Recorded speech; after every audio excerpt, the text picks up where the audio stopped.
Have you ever sat in a quiet room, maybe early in the morning with a cup of tea in your hands, and thought to yourself, I don't have as many friends as I used to? Maybe some drifted away, others moved on, and sadly, a few are no longer here. And in that silence, you wonder, should I be worried? Should I feel lonely? Should I try harder to be more social? Well, let me tell you something that might surprise you. Just because you have fewer friends after 70 doesn't mean something's wrong. In fact, it might be one of the best things that could happen to you. Now, don't get me wrong. I'm not saying connection isn't important, it absolutely is. But what I want to talk about today is the freedom, peace, and power that can come when you stop chasing friendships out of habit, guilt, or fear. After 70, life gives you permission to choose peace over pressure, to focus on quality over quantity, and to finally learn how to enjoy your own company, without apology. So today, I want to sit down with you and gently challenge the idea that we need to have a wide social circle to be happy or fulfilled in our later years. I want to share 6 beautiful, empowering reasons why you may not need friends the way you used to, and why that's not only okay but something to celebrate. Let's start with the first one. And it's a big one. You've already done the hard work of relationships. Think about it. Over the decades, you've poured your heart into raising children, supporting a spouse, working with colleagues, keeping up with neighbors, and navigating friendships of all kinds. You've listened when you were tired, showed up when you didn't feel like it, and gave pieces of yourself away, again and again. And you did it with love, with duty, with generosity. But at this stage in your life, you don't owe that same level of emotional labor to everyone anymore. You've earned a bit of quiet. You've earned the right to slow down emotionally, to stop managing other people's feelings, and to create space for your own. Relationships can be beautiful, but they're also work. And the truth is, you don't have to keep working overtime in your 70s and beyond to maintain friendships that don't bring you peace. This is a time to be selective. To let go of the pressure to maintain every connection simply because of history or guilt. If someone isn't adding to your joy or respecting your boundaries, it's okay to step back. You're not obligated to carry everyone forward with you. That leads right into the second reason: solitude becomes a superpower after 70. You see, when we're younger, we're often afraid of being alone. The silence feels too loud, the space too empty. We fill our calendars with visits, calls, parties, because being alone feels like being forgotten. But something beautiful happens with age.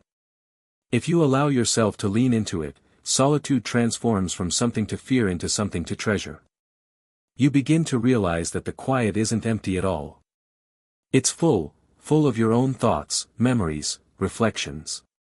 It becomes a time to rest without explanation, to think without interruption, to enjoy your cup of coffee without rushing to reply to someone's story. You start noticing the birds again, hearing your own breathing, remembering who you are underneath all the noise. Being comfortable in your own company is a gift not everyone gets to unwrap. But once you do, you'll wonder why you ever doubted it. It doesn't mean you're antisocial.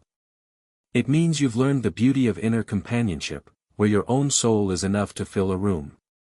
And here's something else that might resonate with you: not every friendship was meant to last a lifetime. That doesn't mean the friendship failed. It means it served its purpose for that chapter, and now you're in a new one. Holding on too tightly to old connections, just because they've always been there, can actually block you from fully enjoying your present. Friendships that used to energize you might now feel like a chore. People who once brought you laughter might now drain your spirit. That doesn't make you cold or unkind, it makes you aware. Aware of your changing needs, your shifting priorities, your precious time. After 70, your time becomes more sacred. Every moment is a treasure. So ask yourself honestly, are your current friendships adding peace or pressure? Are you energized after a visit, or exhausted? You deserve relationships that feel like sunshine, not obligations. This chapter of life is not about pleasing everyone. It's about choosing what fills you up and gently releasing what no longer does. And the best part? When you create space, you allow new types of joy to enter, joy that might not look like friendship in the traditional sense. It could be the joy of discovering a new hobby, the comfort of a morning ritual, the warmth of reconnecting with nature, or the sweetness of memories that still make you smile. Sometimes, we think we're missing out when we're actually just making room for something deeper. So if you're sitting there wondering, is it bad that I don't have many close friends anymore? Take a deep breath. And know that not only is it not bad, it might just be one of the most powerful shifts in your life. You're not lonely. You're liberated. And if you are feeling a bit lonely from time to time, that's okay too. It just means your heart is open and ready. But instead of trying to fill that space the way you used to, maybe this time, you fill it differently. With stillness. With peace. With self-compassion.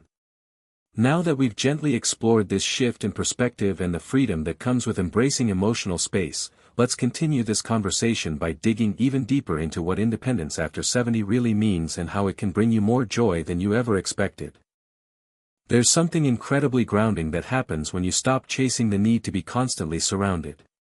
Instead of noise, you find clarity. Instead of distractions, you discover meaning. And this brings us to another powerful truth: you finally have time to focus on what matters most to you. For decades, your life probably revolved around the needs of others. Whether it was raising kids, supporting a spouse, helping friends, or simply being that dependable person everyone leaned on, your time wasn't always your own.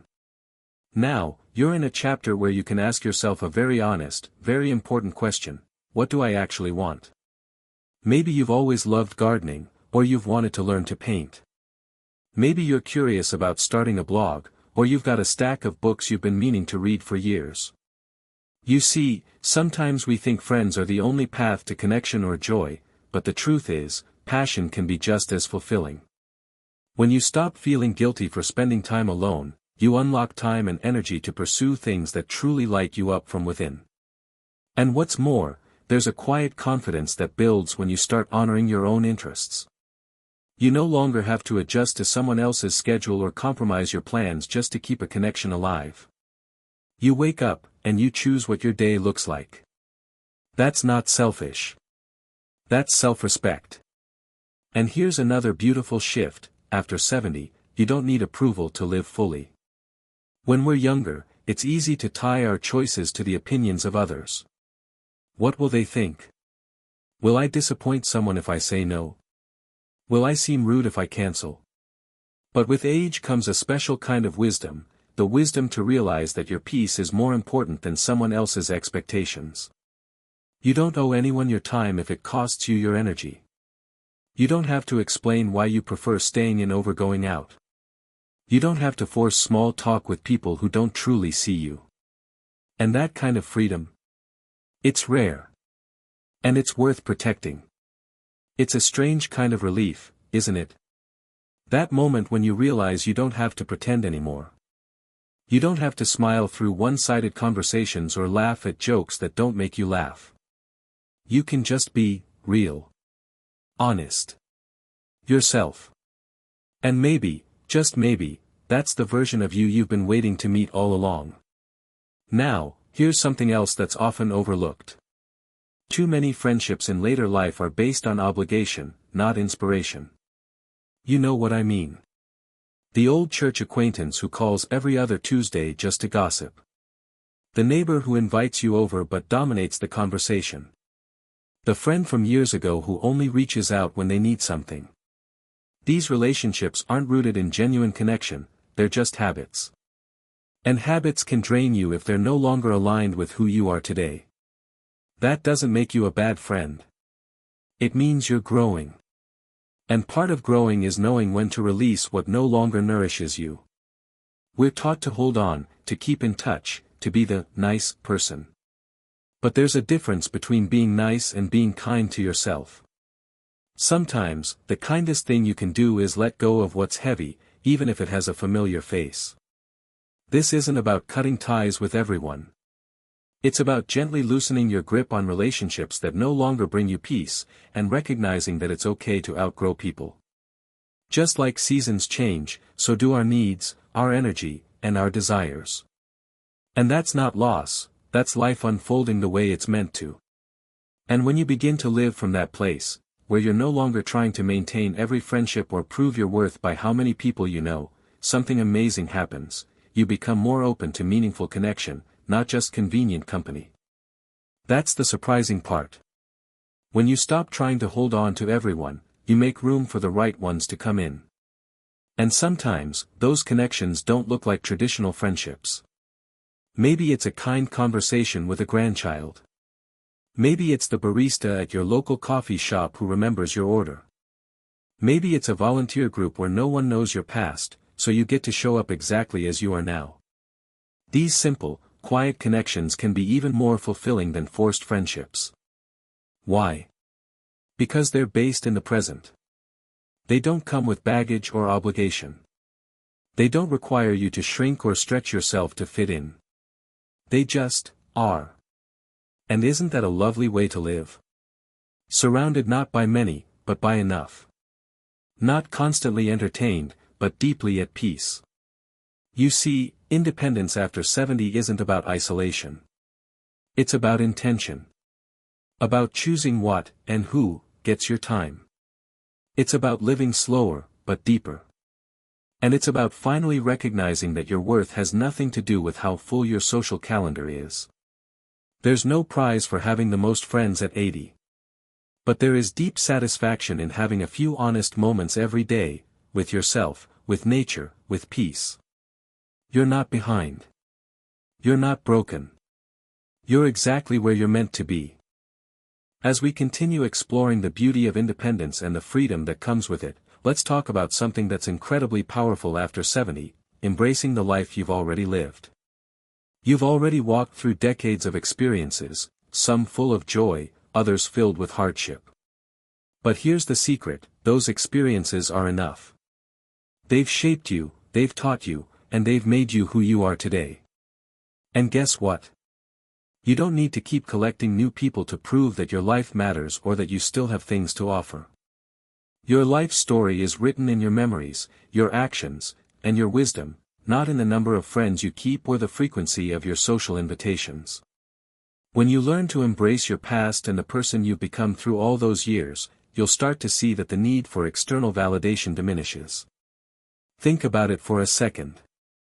You've lived through eras of changing styles, evolving technology, and societal shifts.